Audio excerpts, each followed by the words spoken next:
I ran down the trail like I thought a soldier would. I was 15 then, only smaller, but my camouflage uniform fit and the toes of my paratrooper boots chewed the earth. I smelled like moss and loam and dashed between gray trunks wrapped with vines and green round leaf. The enemy flag was in my pocket now. I had stolen it from my team. I had won. Now I was running and felt like I thought a soldier should feel. I felt big. I wished only that I had a rifle in my hands. I had been playing capture the flag in a field tucked in a corner of an American air base in Japan, but it might as well have been the Vietnam of war movies. I was a Civil Air Patrol cadet, the U.S. Air Force's co-ed answer to the Boy Scouts. But in my fantasy, I was with the 1st Air Cav, or the Big Red 1, or the 5th Marines. 10 of us had divided into 2 teams. We were all American kids, but to me the other team could have been the Viet Cong or North Vietnamese Army, and I had won. I had worked out a strategy with a friend before we started. I knew all the trails through the woods that surrounded the playing field. After jockeying around the field for a while, Tony gave me the signal, and I ran as if to get a drink of water.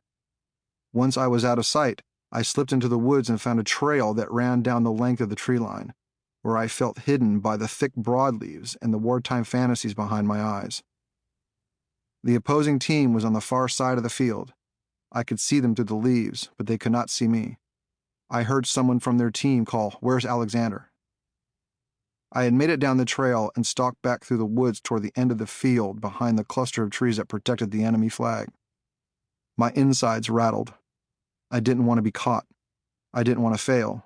Just steal their flag and slip back into the woods like a ghost, then reappear with it among my teammates victorious.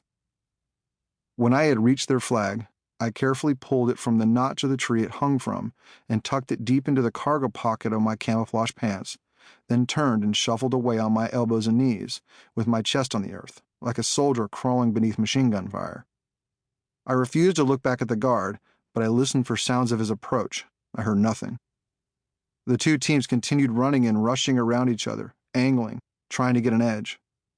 As I crawled, I waited for the enemy to grab me, to expose and capture me as a failure, or just chase me off like some street urchin. The darkness of the woods loomed closer, closer still, even closer.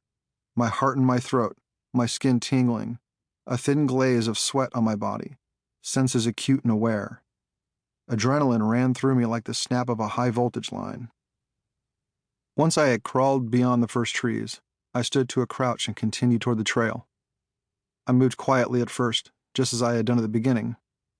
But I was eager. I was the victor. My eyes were wide. Now my uniform smelled like the moss and the loam and the decay of the wet leaves. My fingers were dark from sinking them into the soil. I began to run like I thought a soldier should. The woods were dark from vines and thick canopy leaves, and for a moment maybe I was in an action movie. Maybe I ran like Elias in Platoon, or Arnold in Predator. Maybe I ran through the Aishal Valley like Franz in Hamburger Hill, or through the streets of Wei like Joker in Full Metal Jacket. Maybe I was a character in a paperback war novel filled with scenes of tough guy vocabulary, fodder for the boyhood imagination of American war. Or maybe I charged through the battles I would learn about later, when I was older and closer to the goal I could feel just out of reach.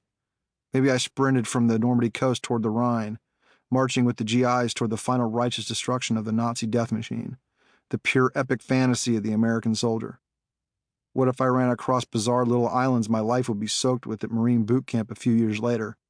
Islands with strange names like Guadalcanal, Saipan, Peleliu, and Iwo Jima, all aiming at the end of the Japanese Empire passing beneath my feet and buried in the fallout of the new nuclear era.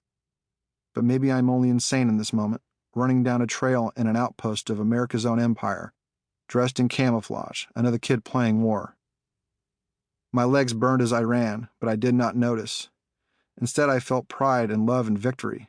My body screamed.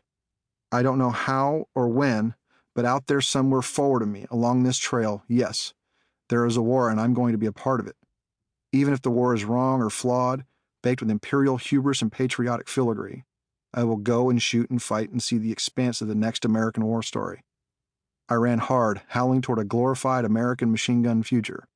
It was a future I was fine with.